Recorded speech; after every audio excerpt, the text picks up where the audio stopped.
Good morning बच्चों, कैसे हैं आप सभी। I hope you all are fit and fine. तो बच्चों, आज से हम अपना डेफिनेशंस का न्यू टॉपिक स्टार्ट करने जा रहे हैं। ठीक है, तो कुछ डेफिनेशंस जो आपके सिलेबस में हैं उनको हम पढ़ेंगे, समझेंगे और लर्न करेंगे। उसके इंटरनल सबसे पहले आ जाती है आलाप। हम आलाप की परिभाषा ले रहे हैं। इसका मतलब यह होता है वह सामग्री जो शब्दों में न बंधी हुई हो तथा केवल स्वरबद्ध हो, उसे आलाप कहते हैं या आलाप कहलाती है। मीन्स कि ऐसी सामग्री जो शब्दों में जिनको हम बांध नहीं सकते लेकिन उनको स्वरबद्ध कर दें अच्छे तरीके से, तो वो आलाप कहलाती है। ये राग के स्वरों का विलंबित लय में विस्तार होता है। जितने भी राग के स्वर हैं उनको विस्तार पूर्वक विलंबित लय में गाना आलाप कहलाता है। ठीक है, सिंपल भाषा में हम ये भी कह सकते हैं स्वरों को विस्तार पूर्वक गाने व बजाने को आलाप कहते हैं। या दूसरे शब्दों में हम इस तरीके से भी कह सकते हैं किसी भी राग में वादी संवादी स्वरों को गमक वर्ण आदि का प्रयोग करते हुए स्वरों का गाना उस राग का आलाप कहलाता है। ये आपकी बुक में नहीं है, वैसे मैं बता रही हूँ। कहने का मतलब है कि किसी भी राग के जो वादी संवादी स्वर होते हैं उनको हम गमक की फॉर्म में, वर्ण की फॉर्म में प्रयोग करते हुए, इन सब का गमक वर्ण का प्रयोग करते हुए स्वरों को गाने में उस राग के हिसाब से गाएं तो उसको आलाप कहते हैं। आलाप किसी भी राग का दर्पण होता है, क्योंकि आलाप ही वह माध्यम है जो हमारे समक्ष किसी राग के स्वरूप को दर्शाता है। मीन्स कहने का मतलब ये है कि जो आलाप है गायक द्वारा राग का स्वरूप श्रोताओं के सामने प्रस्तुत करता है और अपनी हृदयगत जितनी भी हृदय की भावनाएं हैं उनकी अभिव्यक्ति करता है। इसीलिए स्पष्ट रूप से हम कह सकते हैं जो आलाप होते हैं भाव प्रधान होते हैं। और शास्त्रीय संगीत में आलाप का सबसे ज़्यादा महत्व होता है। आप देखते हैं शास्त्रीय संगीत सुनते हैं, उसमें आपको स्वरों का उतार चढ़ाव अच्छे से देखने को मिलता है आलाप की फॉर्म में। इसीलिए शास्त्रीय संगीत में आलाप का सबसे ज़्यादा महत्व होता है। इसके द्वारा राग की विभिन्न स्वर संगतियों का प्रदर्शन होता है। मीन्स कि राग के अंदर जितनी भी संगतियाँ दी जाती हैं वो आलाप के द्वारा दी जाती हैं। प्राचीन काल में ही आलाप के कई प्रकार प्रचलित थे, जैसे रागालाप, स्वस्थान नियम, आलाप्तिक गान, रूपक आलाप इत्यादि नामों से पुकारे जाते थे। लेकिन अब आधुनिक समय में आलाप गायन के दो ही प्रकार प्रचलित हैं।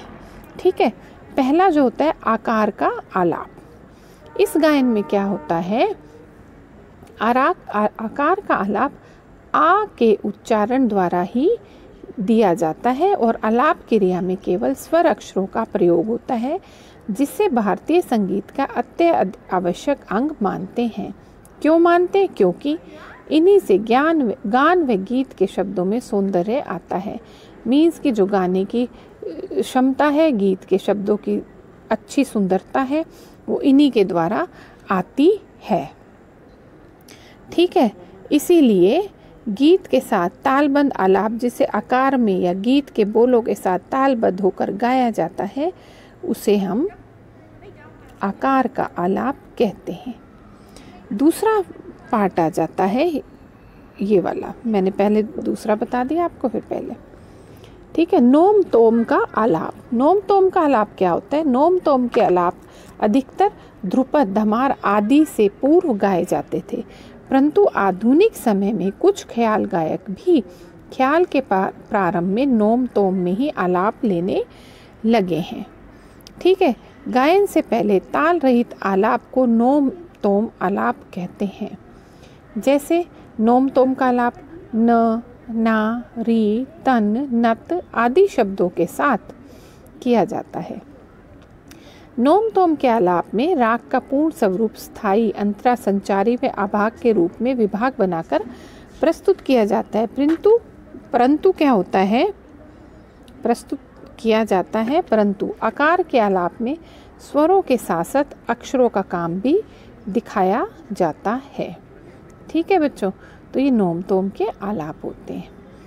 गायन आरंभ होने से पहले आलाप का अत्यधिक महत्व होता है। इसीलिए आधुनिक आलाप को 4 भागों में बांटा गया है। पहला भाग आ जाता है स्थायी का आलाप। इसका चलन मंद्र व मध्य सप्तक में होता है तथा इसका विस्तार मध्य सप्तक के मध्यम या पंचम तक ही होता है। कहने का मतलब ये है, मंद्र व मध्य सप्तक में इसका सबसे ज़्यादा प्रयोग होता है और इसका विस्तार जो मध्य सप्तक के माँ और पा हैं इसके तक ही होता है। सेकंड आ जाता है अंतरा। इसका जो विस्तार है मध्य सप्तक के गांधार, मध्य सप्तक का ग, मध्य में पंचम म और प स्वर से लेकर निषाद नी या तार सप्तक का सा तक होता है। कहने का मतलब है मध्य सप्तक के ग म प और नी से लेकर, ठीक है, पा से लेकर तार सप्तक का जो नी और सा तक है वहाँ तक होता है। नेक्स्ट आ जाते हैं संचारी। आलाप के इस भाग में तार सप्तक के स्वरों का बहुत अधिक महत्व बढ़ जाता है क्योंकि इसमें मींड, आंदोलन, गमक, खटका, मुर्गी आदि अलंकारों से आलाप की सुंदरता बढ़ती है। ठीक है, इस भाग में गायक आलाप की लय को बढ़ा देते हैं। कहने का मतलब ये है, संचारी आलाप भी अंतरे के आलाप की तरह गाया जाता है, परंतु इसकी विशेषता यह है इसमें गमक, मींड, कंपन का प्रयोग सबसे अधिक किया जाता है। ये कहने का मतलब है। ठीक है, नेक्स्ट आ जाता है आभोग। आभोग के आलाप को संचारी के साथ ही जोड़ दिया जाता है। यह आलाप का अंतिम भाग भी होता है। इस भाग में आलाप का विस्तार तार सप्तक में जहाँ तक हो सके किया जाता है। इस भाग में गमक का प्रयोग अत्यधिक सुंदर लगता है। आलाप की लय भी बहुत ज़्यादा बढ़ जाती है और गायक जो है विभिन्न शब्दों द्वारा वादक, झाला इत्यादि विभिन्न लय कार्यों को प्रस्तुत करता है। कहने का मतलब ये है, आभोग के आलाप में गायक तार सप्तक में जाकर तीनों सप्तकों में विस्तार करते हुए अपनी कल्पना को सजीव बनाने का प्रयत्न करता है। तीनों सप्तक कौन से? मंद्र सप्तक, मध्य सप्तक और तार सप्तक।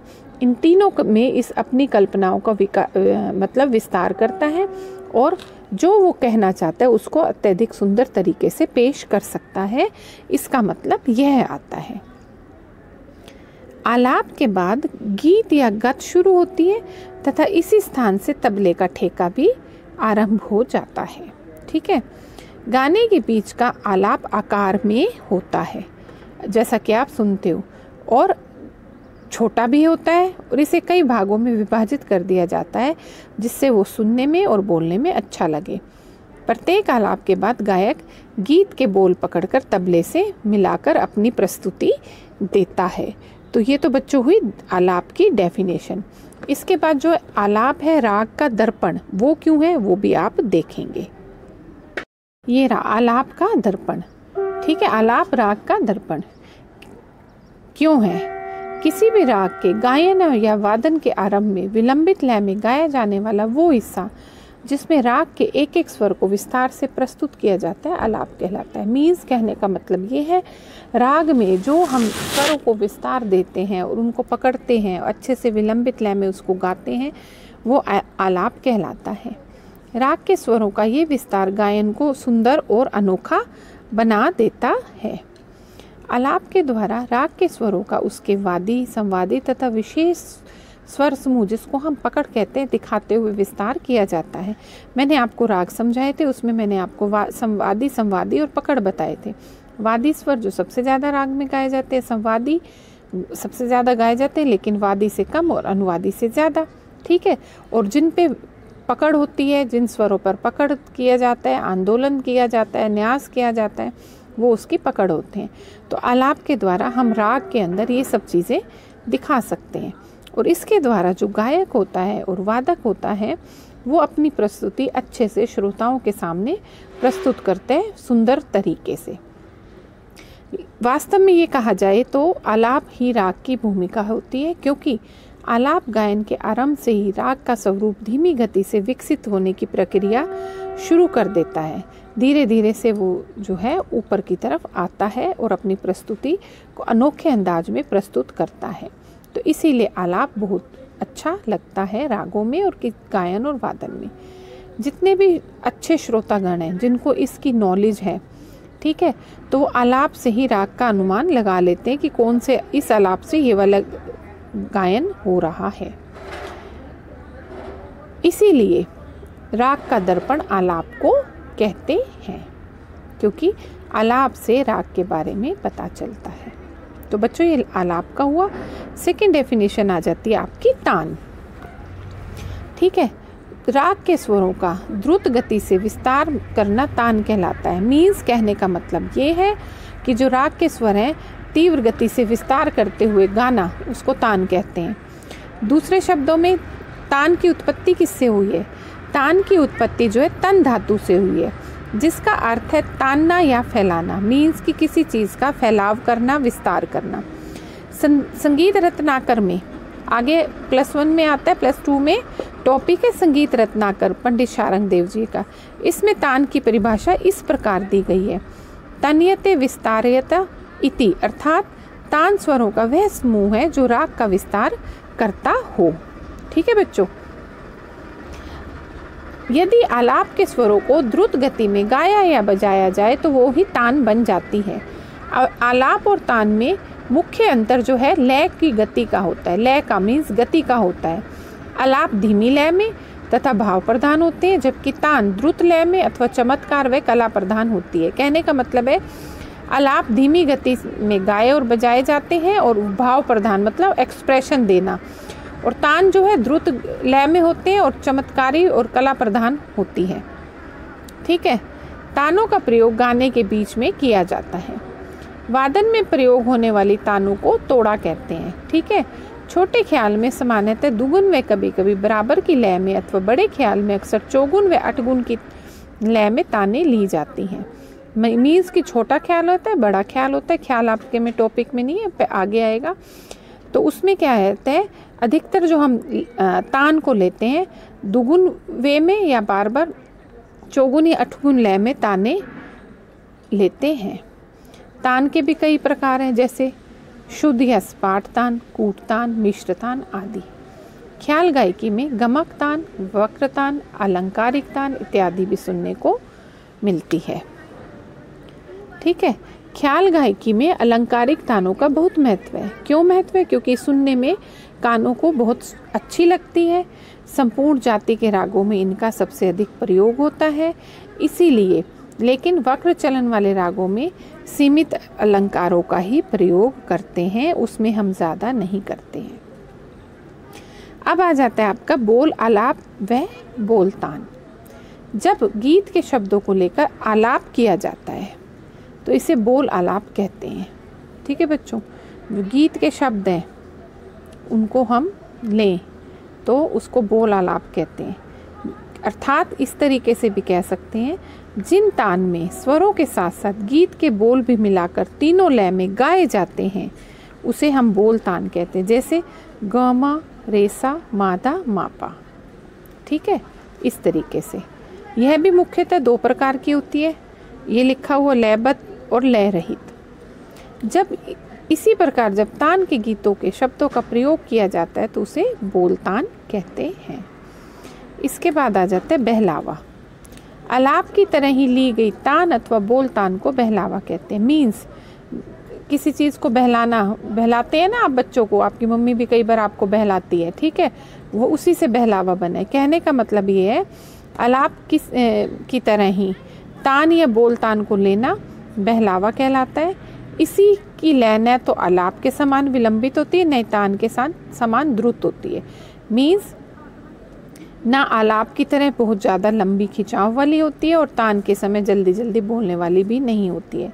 इसीलिए लय आलाप में तान के बीच की जो चीज़ होती है, जो हम गाते और बजाते हैं, उसको हम बहलावा कहते हैं। तो बच्चों ये आपकी तान की डेफिनेशन होती है। ठीक है, इसके बाद बच्चों आपकी डेफिनेशन आती है मींड की। मींड क्या होता है? गायन वादन में एक स्वर से दूसरे स्वर तक घसीट के साथ अटूट ध्वनि में जाने को मींड कहते हैं। दूसरे तरीके से हम इस तरीके से कह सकते हैं, किसी भी स्वर से 2, 3 या 4 स्वर तक आगे या पीछे कोमलता सहित ध्वनि को बिना खंडित किए उच्चारण करने या गाने बजाने को मींड कहते हैं। समझ गए बच्चों? कहने का मतलब ये है कि गायन वादन के समय स्वर से 2, 3, 4 स्वर को आगे तक लेकर जाना या फिर बैक लेकर आना, पीछे लेके आना कोमल तरीके से, और ध्वनि जो है खंडित नहीं होनी चाहिए। मीन्स कि जो स्वर हम बोल रहे हैं उनके बीच में वो टूटना नहीं चाहिए। ठीक है, इस तरीके से उच्चारण करने या गाने बजाने को मींड कहते हैं। जैसे प, ध, नी, सा, यहाँ पर पंचम से लेकर तार सा तक की मींड दिखाई दे रही है। इसे गाने में प से सा तक कोमलता से इस प्रकार गाना चाहिए कि दोनों के बीच के स्वर बोले भी जाए और आवाज़ टूटने भी ना पाए। कहने का मतलब है सारे स्वर भी आ जाए, आवाज़ भी ना टूटे और सही तरीके से कोमलतापूर्ण तरीके से वो गाता चला जाए। मींड निकालने के लिए स्वरों के ऊपर उल्टा अर्धचंद्राकार बनाते हैं। जब हम इसको लिखते हैं तो इनके स्वरों के ऊपर अर्धचंद्राकार बनाते हैं, जिससे पता चलता है ये मींड के स्वर हैं। ठीक है, या इस तरीके से भी कह सकते हैं गायन के स्वरों का क्रम सदैव एक सा नहीं रहता है। ठीक है, जैसे जब हम किसी स्वर से वापस लौट आए फिर उस स्वर को छोड़ते हुए आगे बढ़ जाएं। ठीक है, तो कहने का मतलब ये है, तो उसको क्या कहते हैं, वक्र स्वर के अंदर भी वो आता है। तो हम कर रहे हैं मींड, तो वैसे मैंने एग्जाम्पल के लिए आपको बताया ये। तो प्राचीन गमक का ही जो मींड है एक प्रकार है।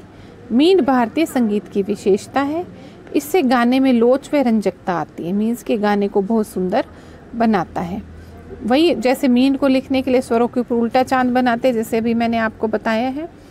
इसमें क्या होता है, एक स्वर से दूसरे स्वर के पर जाते हुए जो बीच के स्वरों का स्पष्ट उच्चारण नहीं होगा, उनका स्पर्श मात्र ही होगा। आपको तो पता है आप कर रहे हैं, सामने वाले को इसका इतना आभास नहीं हो पाता है। मींड का प्रयोग गाने में व सितार में होता है। वीणा या सितार में यदि ध, नी, सा मींड द्वारा दिखाना है तो धा पर उंगली रखकर कोमलता से तार को खींचकर नी दिखाते हुए सा तक पहुंचेंगे। कहने का मतलब है अगर आप वीणा या सितार बजा रहे हैं, फॉर एग्जाम्पल ये मैंने आपको दिया है, धा, नी, सा की मींड दिखाना है, आपको मींड के द्वारा दिखाना है, तो धा पर आप उंगली रखेंगे, धीरे से उसकी तार को खींचेंगे, नी को टच करते हुए तुरंत सा पर पहुंच जाएंगे। ठीक है, तो मींड भारतीय संगीत की विशेषता है।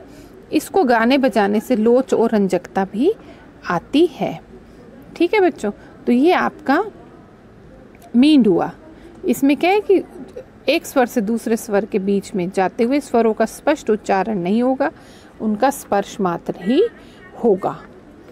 ये तो आपकी मींड हुई। इसके बाद आ जाते हैं कर्ण स्वर, जिसको हम स्पर्श स्वर भी कहते हैं। गायन तथा वादन में मुख्य स्वरों पर अन्य स्वरों का स्पर्श करने को कर्ण स्वर कहते हैं। मीन्स कि गाते हुए बजाते समय जो मुख्य स्वर हैं उसके साथ हम अन्य स्वरों को भी स्पर्श करते हुए लेकर चलते बने। ठीक है, तो वो कर्ण स्वर होते हैं। स्पर्श किए गए स्वरों की मात्रा का अनुपात कर्ण शब्द द्वारा आसानी से लगाया जा सकता है। जो भी स्वर हमने लिया है तो उसको कर्ण के द्वारा पता कर सकते हैं। इन स्वरों के प्रयोग के लिए गले की तैयारी आवश्यक है। मीन्स की बहुत ज़्यादा मेहनत की ज़रूरत होती है, बहुत ज़्यादा अभ्यास की ज़रूरत होती है। इनके प्रयोग से जो मुख्य स्वर हैं उनकी मधुरता, सुंदरता और ज़्यादा बढ़ जाती है। लिखते समय इन स्वरों को मुख्य स्वरों के ऊपर लिखकर दिखाया जाता है, जैसे कि ये आपको दिखा रखा है। यहाँ पर आप देख रहे हैं जैसे ग ग उसके ऊपर म रे। ठीक है, यह माँ तथा रे का प्रयोग कर्ण के रूप में किया गया है। तो बच्चों ये आपकी कर्ण की डेफिनेशन होती है। बच्चों आपकी नेक्स्ट डेफिनेशन आती है खटका तथा मुर्की। ठीक है, खटका व मुर्की ये दोनों एक ही साथ है। खटका अलग है, मुर्की अलग है, लेकिन हम इन दोनों को एक साथ ही लेते हैं। अगर खटका आएगा तो मुर्की आपके साथ ज़रूर आएगी इसके साथ, तो आपको दोनों ही लिखनी है। अब खटका मुर्की होते क्या हैं? 4 या अधिक स्वरों को वक्र बनाते हुए द्रुत गति में प्रयोग करना खटका कहलाता है। मीन्स 4 स्वर एक साथ या अधिक स्वरों को एक वक्र के फॉर्म में तीव्र गति से यूज़ करना खटका कहलाता है। जैसे फॉर एग्जाम्पल, यहाँ आपको एग्जाम्पल दिया हुआ है, नी सा रे नी सा, रे सा नी सा, या सा रे सा नी सा इत्यादि। जिस स्वरों पर खटका देना होता है उसे कोष्टक में दिखाया जाता है। जैसे सा, इसके ऊपर अगर हमने खटका देना है तो हम उसको इस तरीके से लिखकर दिखाएंगे। इसके बाद आ जाता है मुर्की। मुर्की में 3 स्वरों को द्रुत गति से गोलाई बनाते हुए गाते या बजाते हैं। मुर्की का मतलब है 3 स्वर एक साथ लेकर तीव्र गति से एक गोलाई की फॉर्म में गाना या बजाना। जैसे रे नी सा या पा मा गा इत्यादि, ये सारे मुर्की के स्वर आते हैं। खटका व मुर्की में केवल स्वरों की संख्या का ही अंतर होता है। मुर्की में 3 स्वर और खटका में 4 स्वर। खटका व मुर्की प्राचीन गमक के ही प्रकार हैं, जिन्हें हम हिंदुस्तानी संगीत पद्धति में स्वतंत्र नाम दिए गए हैं। मतलब खटका मुर्की प्राचीन गमक के तो प्रकार थे पहले, लेकिन आजकल हम इन्हें अपने जो आधुनिक हिंदुस्तानी संगीत में इनको हम स्वतंत्र रूप से इनका नाम देकर अलग प्रयोग करते हैं। खटके व मुर्की का प्रयोग अधिकतर ठुमरी, दादरा, टप्पा आदि सुनने में मिलता है। इन चीज़ों में इसका सबसे ज़्यादा प्रयोग होता है। तो बच्चों, ये आज आपने 3-4 डेफिनेशन जो मैंने आपको करवाई है, इनको आप पढ़ेंगे, करेंगे, समझेंगे और लर्न करेंगे। ठीक है बच्चों? ओके बच्चों, बाय बच्चों, हैव अ नाइस डे बच्चों, स्टे होम, स्टे सेफ।